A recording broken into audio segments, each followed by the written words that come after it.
باربی اور مہربانی کا باغ۔ ایک بار کی بات ہے، ایک رنگین قصبے میں ایک نیک دل لڑکی باربی رہتی تھی۔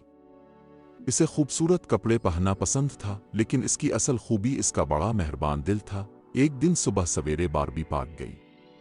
اس نے دیکھا کہ پھول اداس ہیں، ان کی پتیاں جھکی ہوئی تھیں اور تتلیاں غائب تھیں۔ باربی نے پیار سے کہا، پریشان نہ ہو ننھے پھولوں، میں تمہارا خیال رکھوں گی۔ وہ دوڑ کر گھر گئی، اپنا گلابی پانی والا ڈبہ بھرا اور واپس آ کر باغ کو پانی دیا۔ اس نے خوشی کا گیت گایا۔ پھول مسکرا کر سیدھے کھڑے ہو گئے اور تتلیاں واپس آ کر اڑنے لگیں۔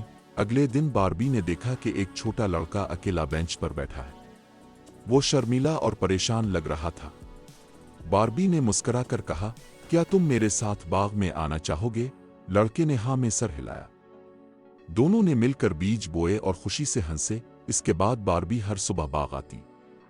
وہ اپنے دوستوں کو بھی لاتی۔ سب مل کر پودوں کا خیال رکھتے، گانے گاتے اور پتھروں کو رنگ کر کے پارک کو سجاتے۔